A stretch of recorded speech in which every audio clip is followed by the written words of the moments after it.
حضرت حاجہ علیہ السلام نے فرمایا، ہاں وہ باہر گئے ہیں، شاید کسی دوست سے ملنے گئے ہوں۔ شیطان نے اپنے سر پر ہاتھ مارتے ہوئے کہا، وہ تیرے بیٹے کو ذبح کرنے وادی مینا میں لے گئے ہیں۔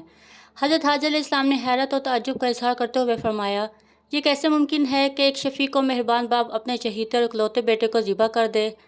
اس موقع پر بے ساختہ شیطان کے منہ سے نکلا، وہ یہ سب اللہ تعالیٰ کے حکم پر کر رہے ہیں۔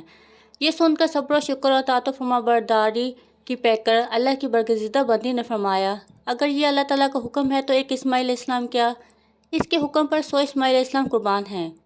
شیطان یہاں سے نامراد ہو کر واپس مینا کی جانب پلٹا، لیکن وہاں کا ایمان افروز منظر دیکھ کر اپنے سر پر خاک ڈالنے اور چہرہ پیٹنے پر مجبور ہو گیا۔ وادی مینا کے سیاہ پہاڑ، نیلے شفاف آسمان پر روشن آگ برستا سورج، فلک پر موجود تسبیح و تحلیل میں مصروف ملائکہ، اللہ کی راہ میں اپنی متاع عزیز کی قربانی کا محض العقول منظر دیکھنے میں مہو تھے۔ مکے سے آنے والی گرم ہوائیں بھی مینا کی فضاؤں میں موجود عبادت و اطاعت، تسلیم و رضا اور صبر و شکر کے ایک عظیم داستان رقم ہوتے دیکھ رہی تھیں۔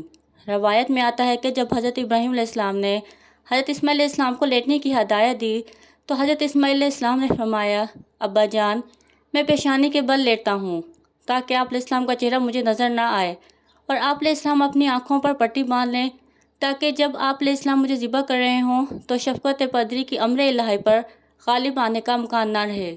صبر و استقامت کے کوہ گراں والد نے گوشہ جگر کے مشورے پر عمل کیا، اور جب اسماعیل علیہ السلام لیٹ گئے تو تکمیل احکام خداوندی میں تیز دار چھری کو پوری قوت کے ساتھ لخت جگر کی گردن پر پھیر دیا۔ باپ بیٹے کی اس عظیم قربانی پر قدرت خداوندی جوش میں آئی، اور اللہ جل شانہ کے حکم سے حضرت جبرائیل علیہ السلام جنت کے باغات میں پلے سفید رنگ کے خوبصورت مینڈے کو لے کر حاضر ہو گئے۔ ابراہیم علیہ السلام نے ذبح سے فارغ ہو کر آنکھوں سے پٹی ہٹائی تو حیرت زدہ رہ گئے۔ بیٹے کی جگہ ایک حسین مینڈا ذبح ہوا پڑا تھا، جبکہ اسماعیل علیہ السلام قریب کھڑے مسکرا رہے تھے۔ اسی اثنا میں غیب سے آواز آئی، اے ابراہیم علیہ السلام، تم نے اپنا خواب سچا کر دکھایا، بے شک ہم نیکی کرنے والوں کو ایسا ہی بدلہ دیا کرتے ہیں۔ حضرت ابراہیم علیہ السلام اور حضرت اسماعیل علیہ السلام کے اس بے مثال جذبہ اثار، اطاعت و فرمانبرداری، جرأت و استقامت، تسلیم و رضا اور صبر و شکر پر مہر تصدیق ثبت کرتے ہوئے اللہ تعالیٰ نے قرآن پاک میں فرمایا، اور ہم نے اسماعیل علیہ السلام کی عظیم قربانی پر ان کا فدیہ دے دیا۔